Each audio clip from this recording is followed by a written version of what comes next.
গানের রবীন্দ্রনাথ, ছবির রবীন্দ্রনাথ।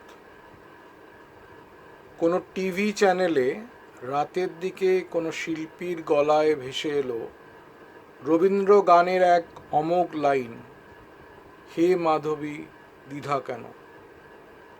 ঠিক সেই সময় চোখের সামনে হয়তো খোলা থাকছে রবীন্দ্র চিত্রকলার এক আশ্চর্য নমুনা, ফুল ভরা বৃক্ষ শাকের এক পেন্সিল স্কেচ, সর্পিল রেখার বিন্যাসে যা বিপুল প্রাণবন্ত, কিন্তু পাশাপাশি জটিল রেখার বুনটে গভীর রহস্যময়।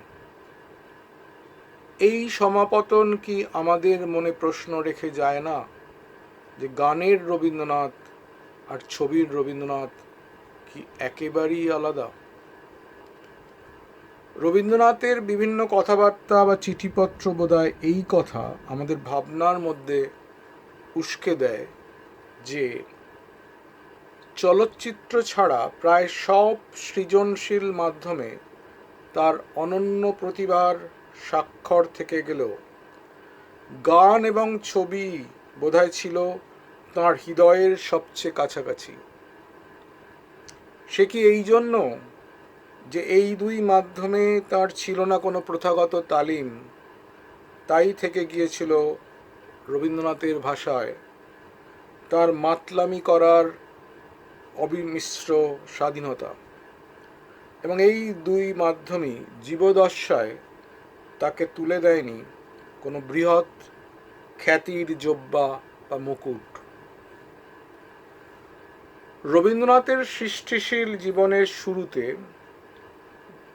যার প্রভাব ছিল অপরিসীম, সেই জ্যোতিদাদা বা জ্যোতিরিন্দ্রনাথ ছবির আর গানের ফর্মের সাযুজ্য ব্যাখ্যা করেছিলেন এইভাবে: ছন্দময় স্বরবিন্যাসের দ্বারা হৃদয়ের ভাব প্রকাশ করা, তাহা আমাদের ওস্তাদ গায়কদের কিছুই প্রকাশ পায় না। চিত্রে যেমন ছায়া ও আলোক, গানের রসভেদে ধ্বনির হ্রাসবৃদ্ধি সেইরূপ অতি প্রয়োজনীয়। আর রবীন্দ্রনাথের পুত্রবধূ প্রতিমা দেবীর ভাষায় রবীন্দ্রনাথের ছবির বর্ণনায় যেন একই সুর। তার ছবি আলো ছায়ার সমন্বয়ে গঠিত, সাদা কালোর বিরহ মিলনের খেলা।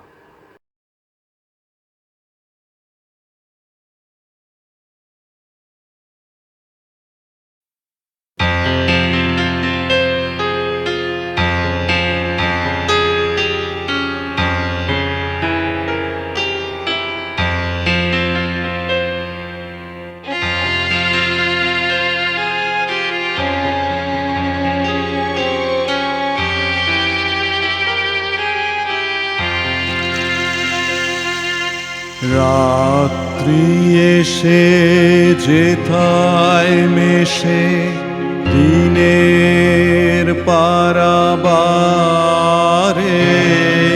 তোমায় আমায় দেখা হলো সেই মোহনার ধারে। রাত্রি এসে যেথায় মেশে দিনের পারাবারে,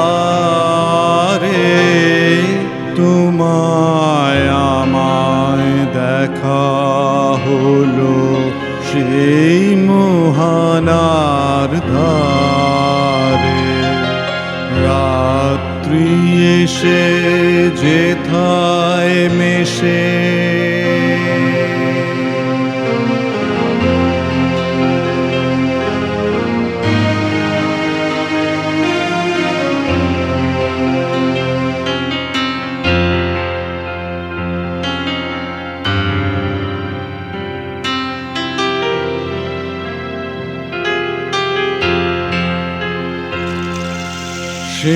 সেইখানেতে সাদায় কালোয় মিলে গেছে আধার আলোয়। সেইখানেতে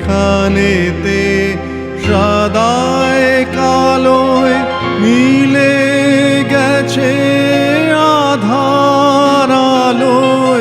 সেইখানেতে ঢেউ ছুটেছে পারে ওই পারে, রাত্রি এসে যেথায় মেশে।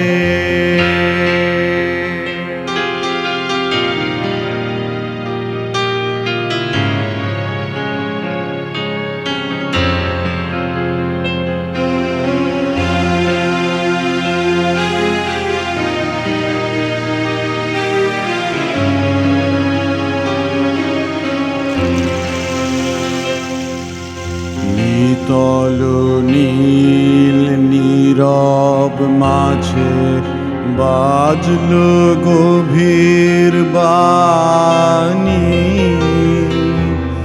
নিকষেতে উঠলো ফুটে সোনার রেখা খানি।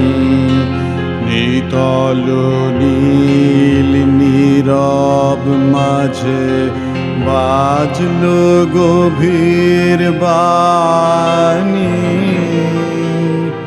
নিকষেতে উঠলো ফুটে সোনার রেখা খানি। মুখের পানে তাকাতে যাই, দেখি দেখি দেখতে না পাই। মুখের পানে তাকাতে যাই, দেখি দেখি দেখতে না পাই। স্বপন সাথে জড়িয়ে জাগাত কাঁদি আকুল ধারে, রাত্রি এসে যেথায় মেশে দিনের পারাবারে। তোমায় আমায় দেখা হলো সেই মোহনার ধারে, রাত্রি এসে যেথায় মেশে।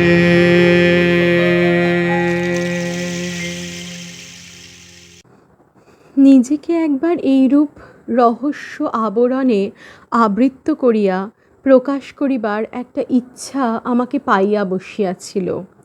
একদিন মধ্যাহ্নে খুব মেঘ করিয়াছে। সেই মেঘলা দিনে ছায়া ঘন অবকাশের আনন্দে বাড়ির ভিতরে এক ঘরে খাটের উপর উপুর হইয়া পড়িয়া একটা স্লেট লইয়া লিখিলাম, গহনা কুসুম কুঞ্জ মাঝে। লিখিয়া ভারী খুশি হইলাম। সেই কৈশোর থেকে বৈষ্ণব পদাবলীর যে প্রভাব রবীন্দ্রনাথকে আপ্লুত করেছিল, কবির সম্পূর্ণ শিল্প জীবন জুড়ে সেই প্রভাব রেখে গিয়েছিল তার রূপকল্পের ছায়া। কি গানে, কি ছবিতে! শঙ্খ ঘোষ সিমন দ্য বোভাকে উদ্ধৃত করে দেখিয়েছেন বয়সের ভার কিভাবে লেখকদের নতুন রচনাকে টেনে নেয় তাঁর পুরনো দিনের দিকে, নিজের ব্যবহার করা পুরনো সব ভাবের দিকে। ধ্রুপদাঙ্গ গানে পিলু রাগ ব্রাত্য। পিলু মানে ঠুংরি মনে হয়। সঙ্গীত বিশেষজ্ঞ সুধীর চন্দ বলেছেন, ধ্রুপদী আঙ্গিকে পিলুকে বেঁধে রবীন্দ্রনাথ নিয়ে এলেন কানাড়া রাগের ভাব ও প্রশান্তি।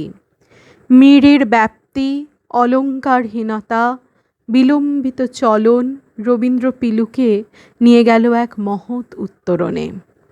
1923 রচিত পিলু রাগের এই গান আর 1936 কালিতে আঁকা নিরাভরণ অথচ গাঢ় রহস্যময় এই ছবি যেন মিলে গেল এক সুরে।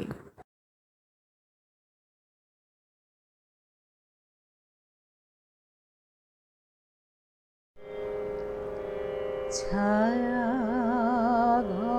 ঘনাইছে বনে বনে, গগনে গগনে ডাকে দে। ছায়া ঘন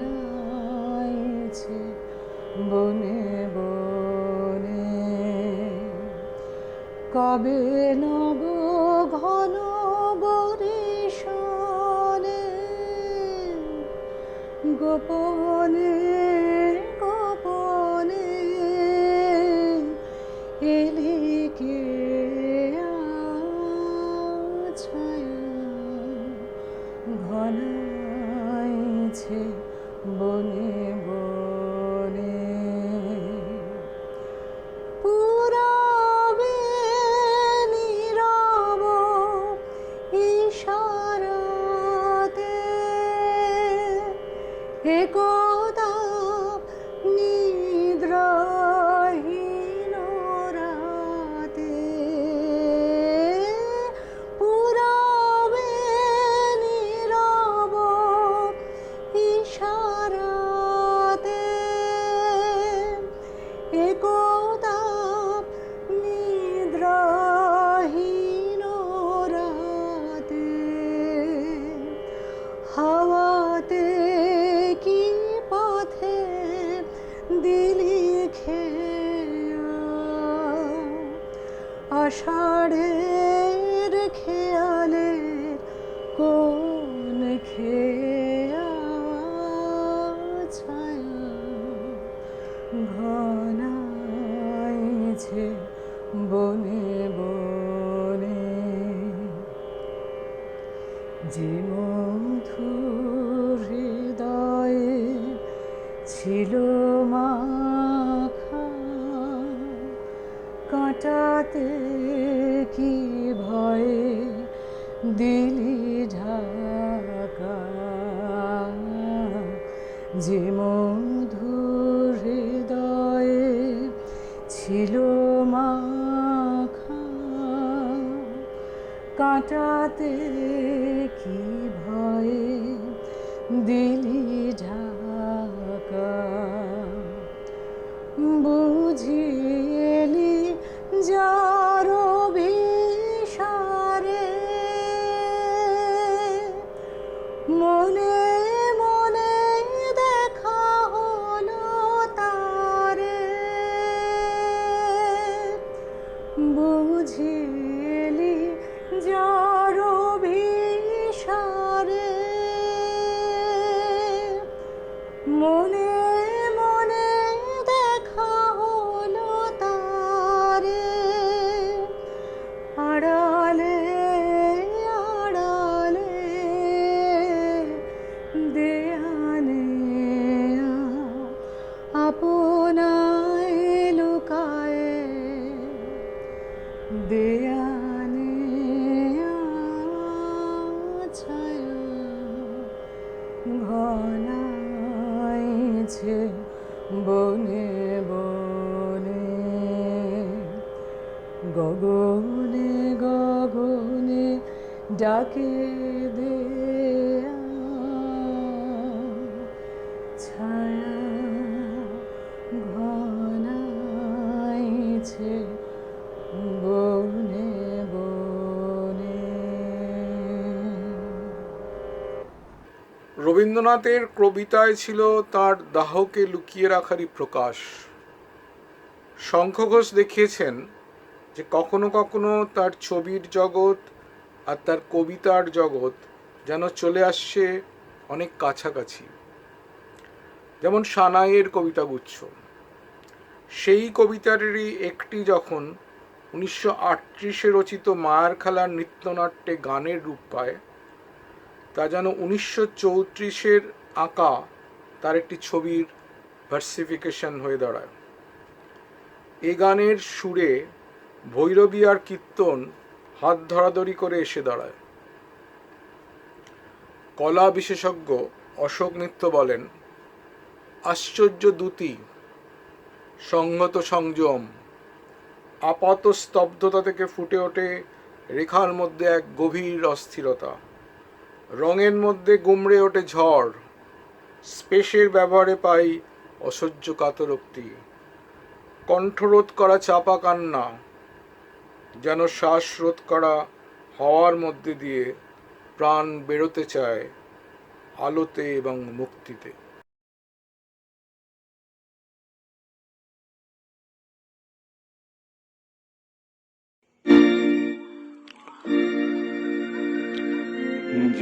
ছিল আমার স্বপ্ন চারিণী, তারে বুঝিতে পারিনি, তারে বুঝিতে পারিনি। যে ছিল আমার স্বপ্ন চারিণী, তারে বুঝিতে পারিনি, তারে বুঝিতে পারিনি। দিন চলে গেছে খুঁজিতে খুঁজিতে, ওগো যে ছিল আমার স্বপ্ন চারিণী।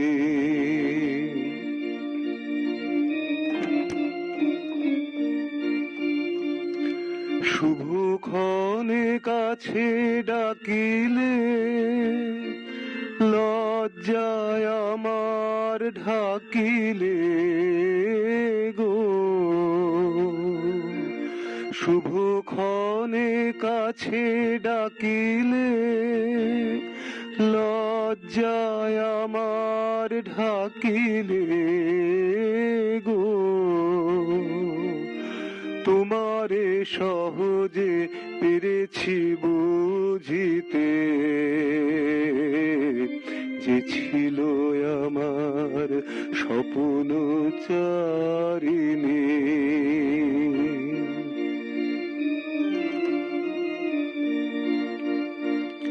কে মোরে ফিরাবে অনাদরে, কে মোরে ডাকিবে কাছে। কাহারো প্রেমেরও বেদনায় আমারও মূল্য আছে, ওগো কে মোরে ডাকিবে কাছে। এ নিরন্তর সংশয়ে হায়, এ নিরন্তর সংশয়ে আর পারিনে যুঝিতে। আমি তোমারে শুধু পেরেছি বুঝিতে, ওগো যে ছিল আমার স্বপ্ন চারিণী, তারে বুঝিতে পারিনি, তারে বুঝিতে পারিনি। দিন চলে গেছে খুঁজিতে খুঁজিতে, ওগো যে ছিল আমার স্বপ্ন চারিণী।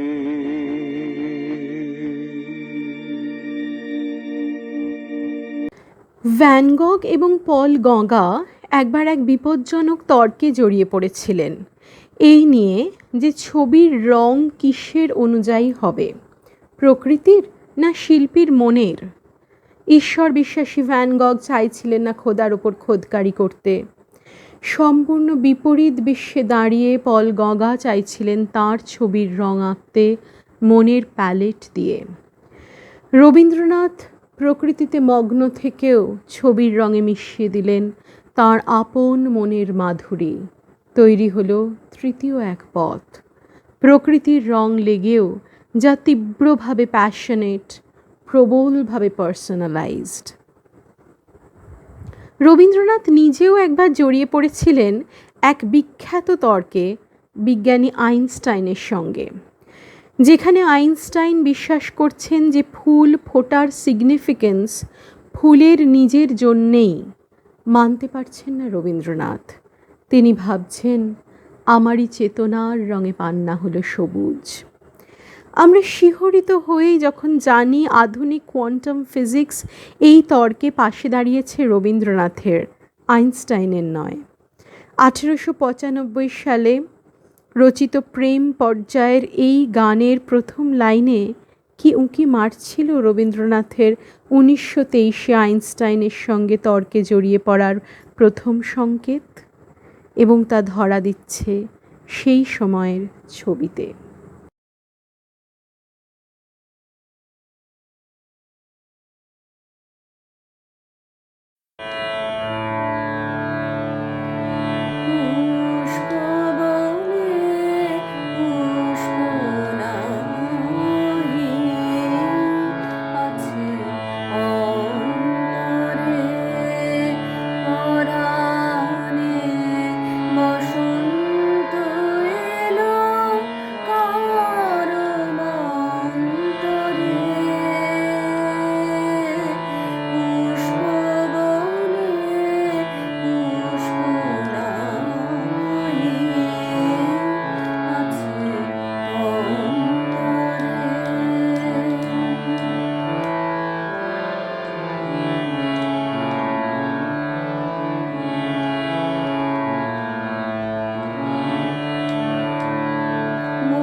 কীর্তিমোহন সেন একবার বলেছিলেন গায়ক অশোকতরু বন্দ্যোপাধ্যায়কে, তোমরা গায়করা চেষ্টা করলে রবীন্দ্রনাথের যথার্থ পরিচয় পেতে পারো। তার কাব্যই বলো আর নাটকই বলো বা অন্য যে কোনো গদ্য রচনাই বলো, সব কিছুর মধ্যে দিয়েই ক্ষণে ক্ষণে হয়তো দেখবে তার সেই দাড়ি জোব্বা উঁকি মারছে। তিনি যে রবীন্দ্রনাথ এ কথা তিনি ভুলতে পারতেন না, কিন্তু গান রচনার সময় আমি তাকে কাছ থেকে দেখেছি, তার আত্মসচেতনতা সম্পূর্ণ বিলুপ্ত হয়ে যেত। তখনই দেখতে পেতাম সত্যিকারের রবীন্দ্রনাথকে, যেন একেবারে খোলস ছাড়ানো ন্যাংটো মানুষ। রানীচন্দ্রের বর্ণনাতেও রবীন্দ্রনাথের ছবি আঁকার অনেকটা সেই রকম বিবরণ পেতে থাকি আমরা।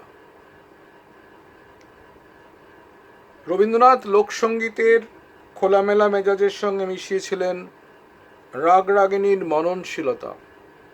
একইভাবে বেঙ্গল স্কুলের রিমেক প্রবণতা আর আর্ট স্কুলের একাডেমিক আর্টের মাঝামাঝি দাঁড়িয়ে রবীন্দ্রনাথ সৃষ্টি করলেন এক নতুন চিত্রভাষা।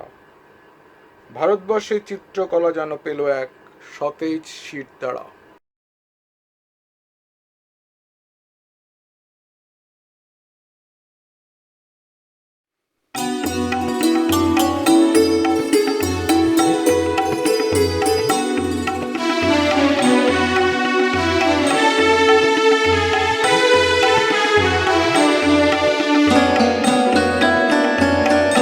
যে কেবল পালিয়ে বেড়ায়, বৃষ্টি এড়ায়, ডাক দিয়ে যায় ইঙ্গিতে, সে কি আজ দিল ধরা, সে কি আজ দিল ধরা, গন্ধে ভরা বসন্তের এই সঙ্গীতে, এই সঙ্গীতে। যে কেবল পালিয়ে বেড়ায়, বৃষ্টি এড়ায়, ডাক দিয়ে যায় ইঙ্গিতে।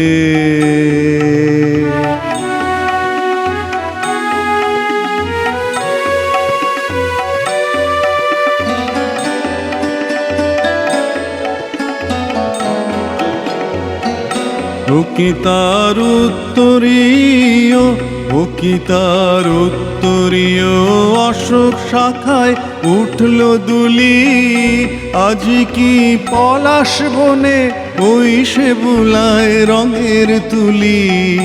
ও কি তার উত্তরীয়, অশোক শাখায় উঠল দুলি, আজ কি পলাশ বনে ওই সে বুলায় রঙের তুলি।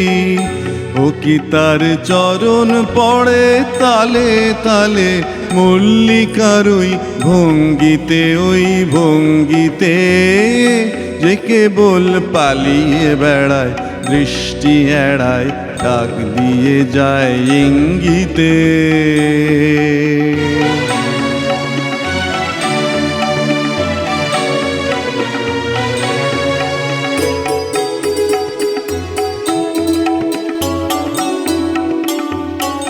নাগোনা দেয়নি ধরা, নাগোনা দেয়নি ধরা, আশির ভরা দীর্ঘশ্বাসে যায় ভেসে।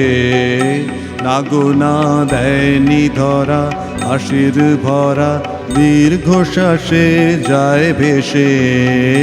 মিছেই হেলা দোলায়, মিছেই হেলা দোলায়, মনকে ভোলায়, ঢেউ দিয়ে যায় স্বপ্নে সে। নাগোনা দেয়নি ধরা, সে বুঝি লুকিয়ে আসে, সে বুঝি লুকিয়ে আসে বিচ্ছেদেরই রিক্ত রাতে। নয়নের আড়ালে তার মৃত্যু জাগার আসন পাতে। সে বুঝি লুকিয়ে আসে বিচ্ছেদেরই রিক্ত রাতে। নয়নের আড়ালে তার মৃত্যু জাগার আসন পাতে। ধ্যানের বর্ণ ছটায় ব্যথার রঙে, মনকে সে রয় রঙ্গিতে, রয় রঙ্গিতে। যে কেবল পালিয়ে বেড়ায়, বৃষ্টি এড়ায়, ডাক দিয়ে যায় ইঙ্গিতে। সে কি আজ দিল ধরা, সে কি আজ দিল ধরা, গন্ধে ভরা বসন্তের এই সঙ্গীতে, এই সঙ্গীতে। যে কেবল পালিয়ে বেড়ায়, বৃষ্টি এড়ায়, ডাক দিয়ে যায় ইঙ্গিতে।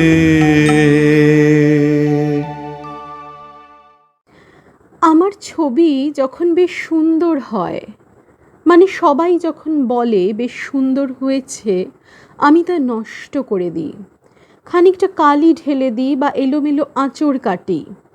যখন ছবিটা নষ্ট হয়ে যায় তখন তাকে আবার উদ্ধার করি। এমনি করে তার একটা রূপ বের হয়। আমি মানুষের জীবনটাও এমনি করেই দেখি। মানুষ যখন একবার ঘা খায় বা পড়ে যায়, একটা কিছু সাংঘাতিক ঘটে, তারপর মানুষ যখন নিজেকে ফিরে তৈরি করে তখন একটা সত্যিকারের রূপ বেরোয়।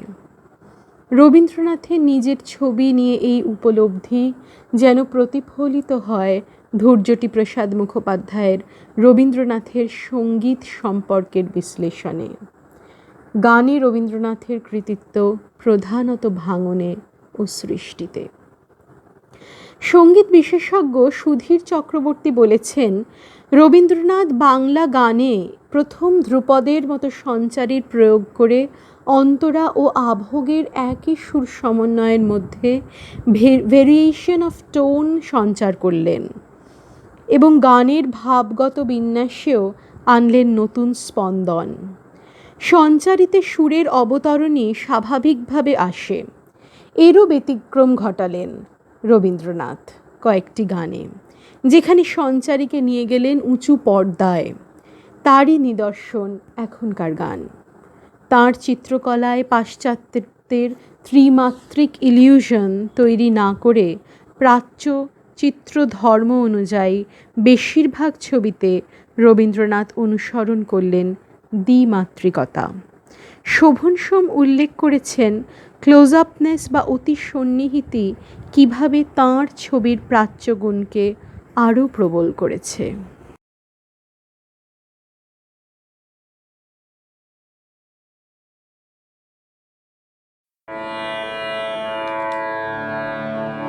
তুমি কোন ভাঙনের পথে এলে, সুতরাতে তুমি কোন ভাঙনের পথে এলে,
নীরবতারে গান, আমি তাই জানি তোমারি দান। নীরবতারে গান, আমি তাই জানি তোমারি দান। ফিরে সে ফাল্গুন হাওয়ায় হাওয়ায়, সুহারা মূর্ছনাতে তুমি কোন ভাবনের পথে এলে। সুপ্ত রাতে আমার ভাঙলো যাতা, ধন্য হলো চরণ পাতে তুমি কোন ভাঙনের পথে এলে। সুপ্ত রাতে তুমি কোন ভাঙনের পথে এলে। সুপ্ত রাতে। এর আগে মালতী পুথির নকশা বাদ দিলে রক্তকরবীর পাণ্ডুলিপির পাতাতেই প্রথম দেখা গিয়েছিল রবীন্দ্রনাথের পরিণামধর্মী নকশা। শোভন সোম মনে করিয়ে দিচ্ছেন যে এই রক্তকরবেতেই সঞ্চয় প্রবৃত্তি ও উচ্ছিষ্ট ভোজের প্রবৃত্তি থেকে পরিত্রাণের কথা বলা হয়েছিল। রক্তকরবের সেই বিশেষ পাঠ এই ফাগুলাল, সে সকলের আগে এগিয়ে গেছে। বিশু কোথায় গেছে? নন্দিনী। ফাগুলাল, সে চলে গেছে মুক্তির পথে। এবং সেই গান যা আর থাকছে না পরবর্তী সংস্করণে, আমার শেষ গানেরই প্রথম ধুয়ে ধরলি কেরে তুই। শোভন সোম বলেছেন যে এইখান থেকেই বোধহয় রবীন্দ্রনাথের গান, সাহিত্যে, ছবিতে থাকবে মুক্তির পথে চলে যাওয়ার দিক নির্দেশ। 1921 সালে রচনা করা বাউল সুরের এই গানে কি থেকে গিয়েছিল তারই কিছু পূর্বাভাস।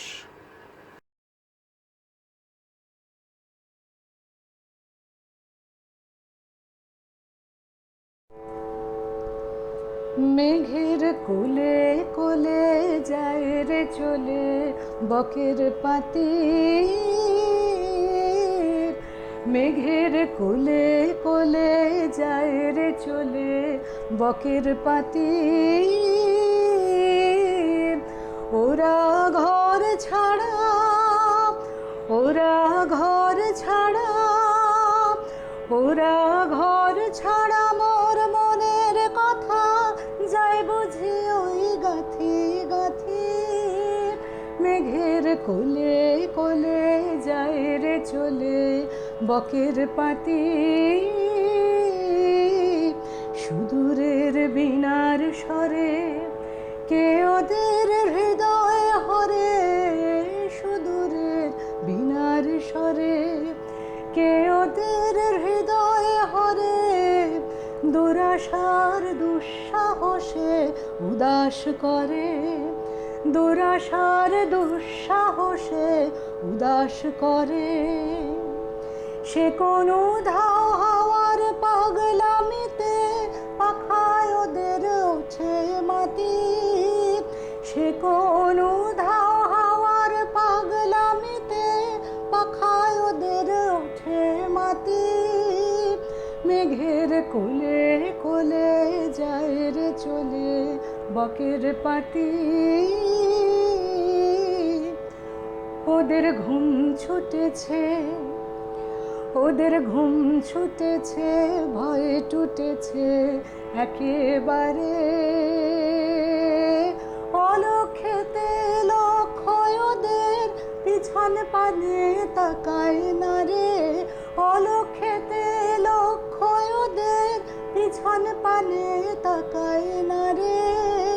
যে বাসা ছিল জানা সে ওদের দিল হানা, যে বাসা ছিল জানা সে ওদের দিল হানা, না জানার পথে ওদের নাই রে মানা, না জানার পথে ওদের নাই রে মানা।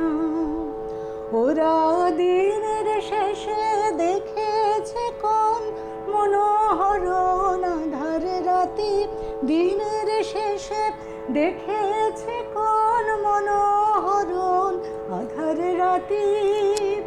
মেঘের কোলে কোলে যায় রে চলে বকের পাতি, মেঘের কোলে কোলে যায় রে চলে বকের পাতি।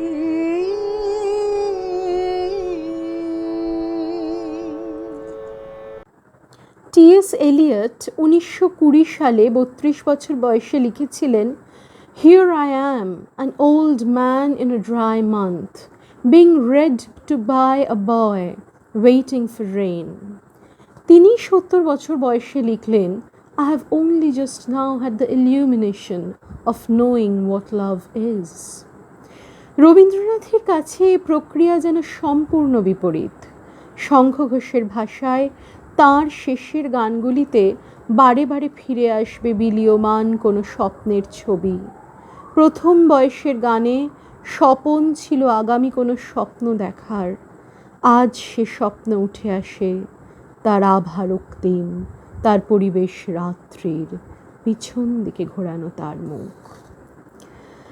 সানাইয়ের আসা যাওয়া রূপ পেল 1940-এ রবীন্দ্রনাথের জীবনের শেষ প্রান্তের এই গানে, যার রাগ ভৈরবী। ভৈরবী ভোরের সুর, আবির্ভাবের সুর, কিন্তু রবীন্দ্রনাথের উপলব্ধিতে ভৈরবীতে সেই চিরসত্য, সেই মৃত্যু বেদনা প্রকাশ হয়ে পড়ে। আমাদের এই কথা বলে দেয়, আমরা যা কিছু জানি তার কিছুই থাকবে না, এবং যা চিরকাল থাকবে আমরা তার কিছুই জানি না। শুধু কালির রেখায় টেক্সচার আর বক্ররেখার ছন্দ এই ছবিতেও কি এনে দিচ্ছে না রবীন্দ্র ভৈরবীর হাহাকার আর কান্নাকে?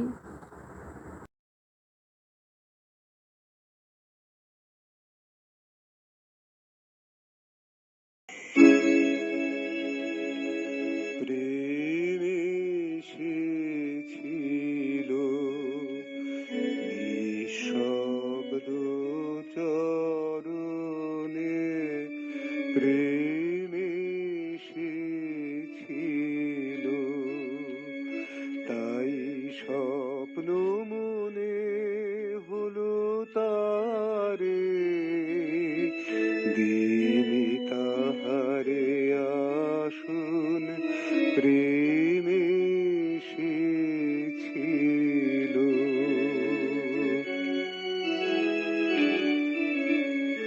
বিদায় নিল যবে শব্দ পেরে গেলু ধীরে, বিদায় নিল যবে শব্দ পেরে গেলু ধীরে, সে তখনো স্বপ্ন কায়া বিহীন, নিশীথ তিমিরে দিলেন, সে তখনো স্বপ্ন কায়া বিহীন, নিশীথ তিমিরে দিলেন। দূর পথে দীপ শিখা রক্তিম মরীচিকা, প্রেম এসেছিল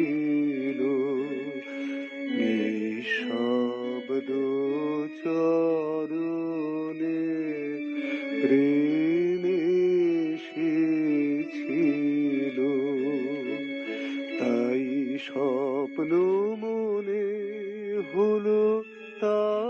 রে দিনে তাহারে আসুন প্রেমে এসেছিল নিঃশব্দ চরণে প্রেমে এসেছিল।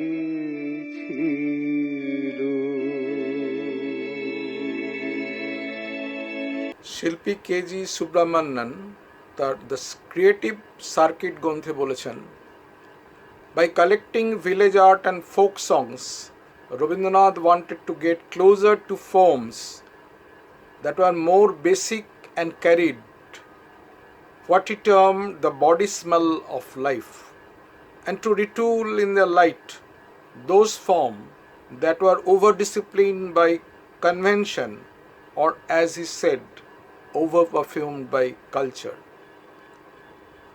প্রকৃত বাউল সুরেও রবীন্দ্রনাথ রচনা করেছেন কিছু গান। কিছু ক্ষেত্রে খাঁটি বাউল তত্ত্ব ঢুকে গেছে তাঁর গানের বাণীতে। কখনো আবার বাউল সুরেও তিনি ধ্রুপদী নিয়মে তুক বা অংশ বিভাগ করে গান গেয়েছেন। অনেক সময় বাউল সুর প্রধান গানের সঞ্চারিতে প্রাচীন রাগ বা কীর্তনের প্রয়োগ ঘটিয়েছেন। সঙ্গীত বিশেষজ্ঞ ধূর্যটি প্রসাদের ভাষায়, লোকসঙ্গীতের গ্রাম্যতা, তার অসংযত আবেগ ও চিৎকার যেমন এর মধ্যে নেই, তেমনি দরবারি সঙ্গীতের অজস্র তানের ও তালের নিরর্থক গুন্ডামিও এর মধ্যে নেই। একইভাবে রবীন্দ্রনাথের ছবিতে যারা শুধুই আদিমতা খুঁজে বেড়ান তাদের বিরোধিতা করেছেন ধৈর্যটি প্রসাদ মুখোপাধ্যায়। এ হচ্ছে আধুনিক মননের প্রিমিটিভ ছবি।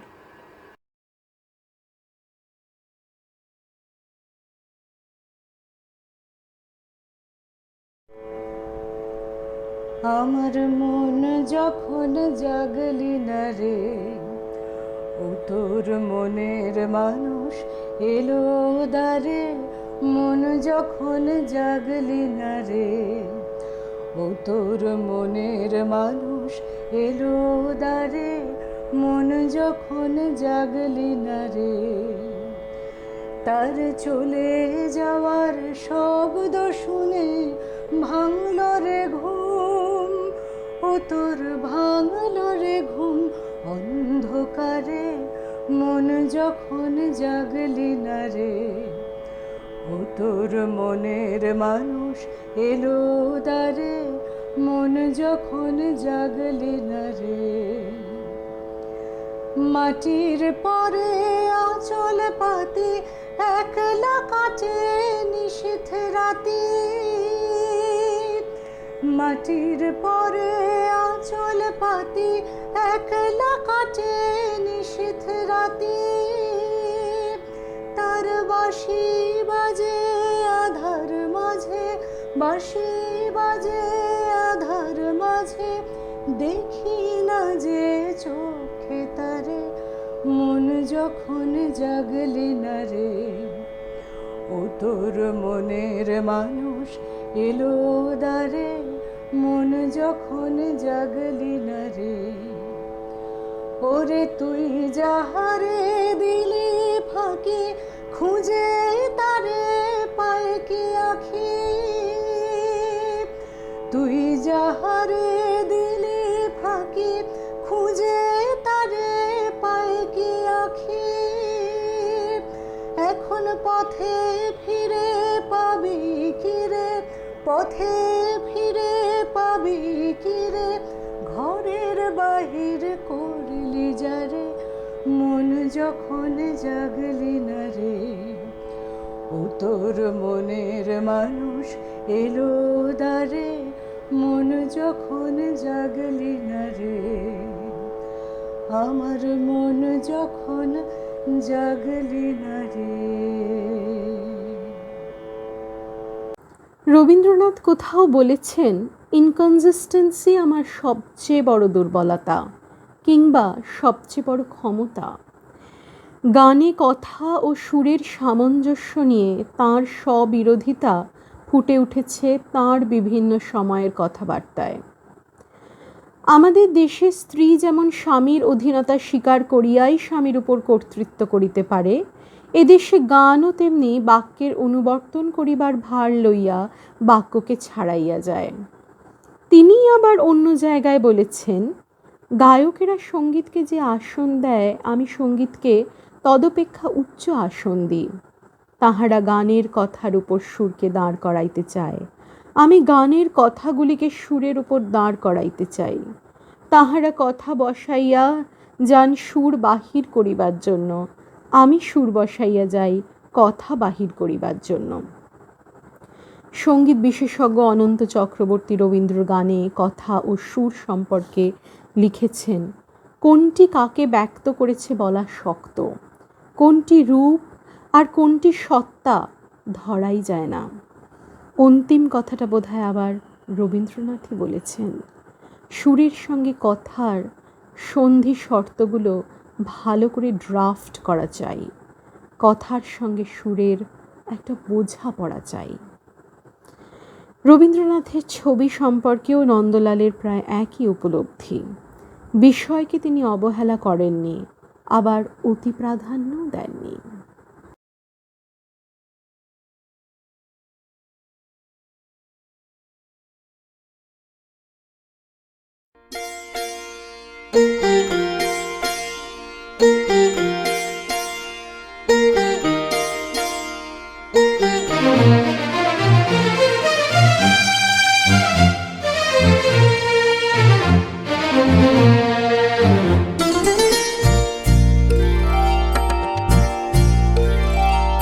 তিমির অবগুণ্ঠনে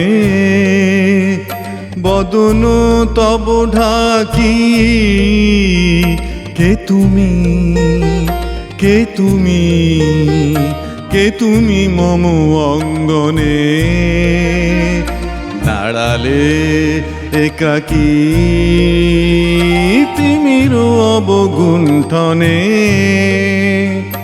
বদন তব ঢাকি, কে তুমি, কে তুমি, কে তুমি মম অঙ্গনে দাঁড়ালে একাকী। তিমির অবগুণ্ঠনে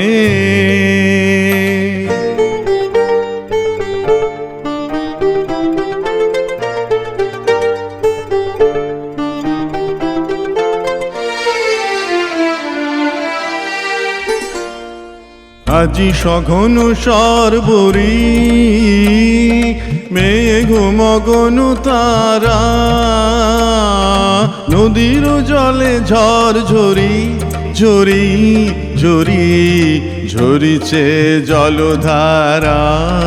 তমালো বন মর মরি মরি মরি, পবন চলে হাঁকি, কে তুমি, কে তুমি, কে তুমি মম অঙ্গনে দাঁড়ালে একাকী। তিমির অবগুণ্ঠনে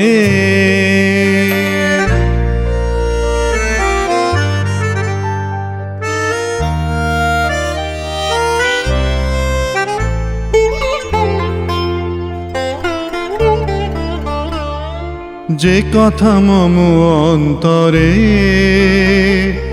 আনিছ তুমি টানি, জানি না কোন মন্তরে তাহারে দিব বাণী। যে কথা মম অন্তরে আনিছ তুমি টানি, জানি না কোন মন্তরে তাহারে দিব বাণী। রয়েছি বাধা বন্ধনে বন্ধনে, ছিড়িব যাব বাটে, যেন এ বৃথা ক্রন্দনে ক্রন্দনে এ নিশি নাহি কাটে। কঠিন বাধা লঙ্ঘনে না আমি ফাঁকি। কে তুমি, কে তুমি, কে তুমি মম অঙ্গনে দাঁড়ালে একাকী তিমির অবগুণ্ঠনে বদন তব ঢাকি। কে তুমি, কে তুমি, কে তুমি মম অঙ্গনে দাঁড়ালে একাকী তিমির অবগুণ্ঠনে।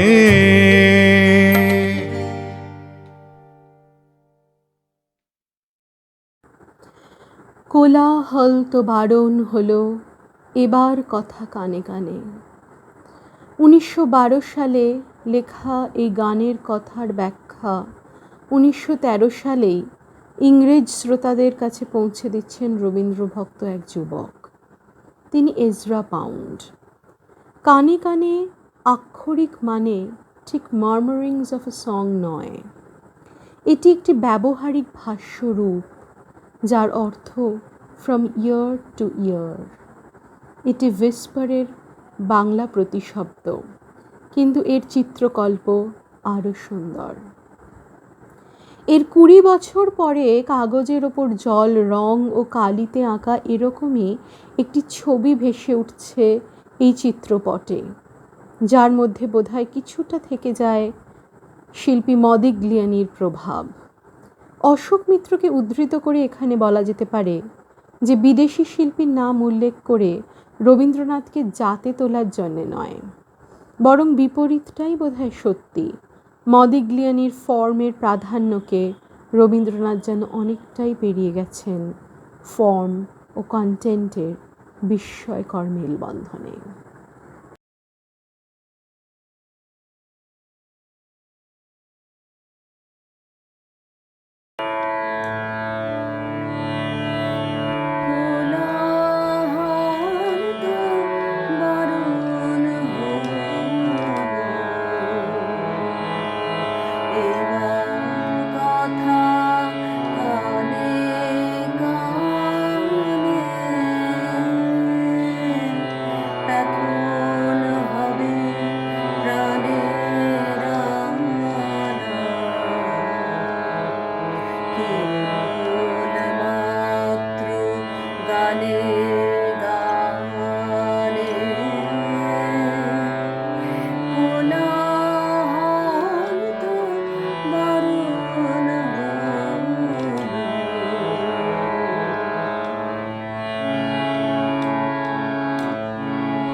রবীন্দ্রনাথ বলেছেন, দুর্বলরাই ঋণ করতে ভয় পায়, কারণ তারা আপন সামর্থ্যে তা শোধ করতে পারে না।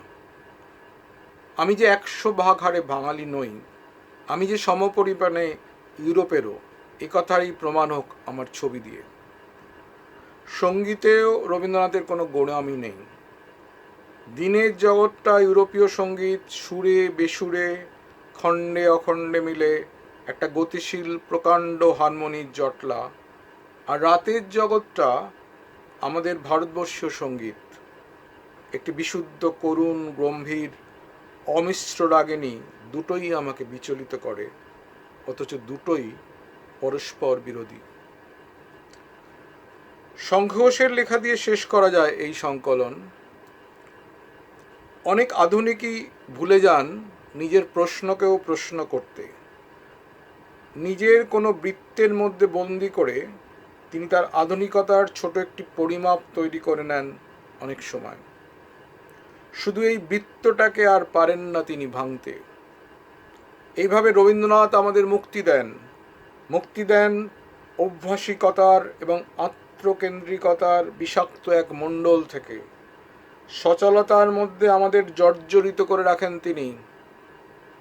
প্রবীণতা, আত্মতৃপ্তির কোনো স্বস্তি ছিল না তার, আর তাতে লেখার জগৎ তো যুক্ত হয়েছিল, তার সঙ্গে ছিল তার ছবির আর গানের জগতের।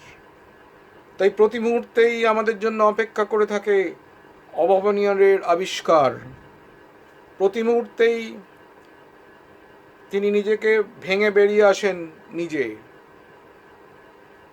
কিন্তু কোনো শেষ সঙ্গতিতে পৌঁছলেন কি তিনি নিজে? কোনো কি উত্তর মিলল জীবনের?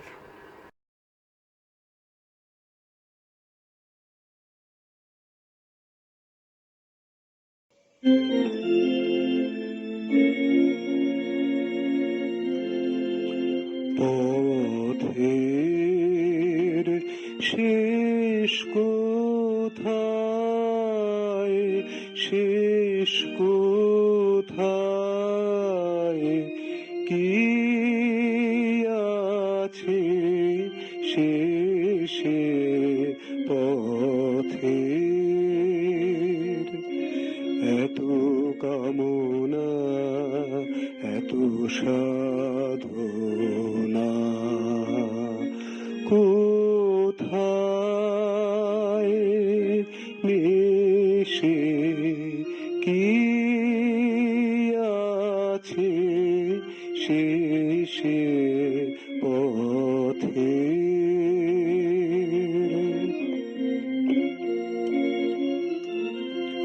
ঢেউ ওঠে পড়ে কাদার সম্মুখে ঘন আধার, পার আছে গো, পার আছে, পার আছে কোন দেশে? কি আছে শেষে পথের?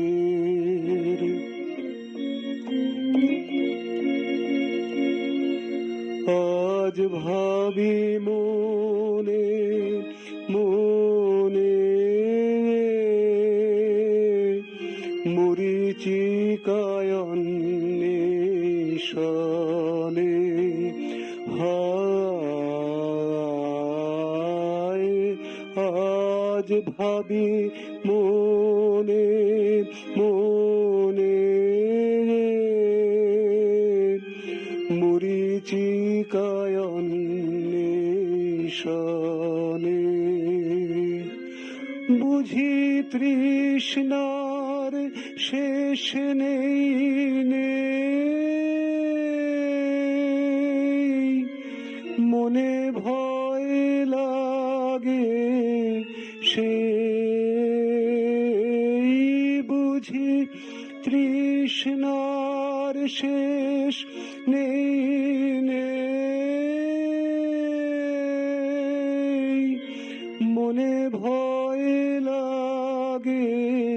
সেই হাল ভাঙা পাল ছেঁড়া ব্যথা চলেছে নিরুদ্দেশে কি আছে শেষে পথের শেষ কোথায় শেষ কোথায় কি আছে শেষে পথে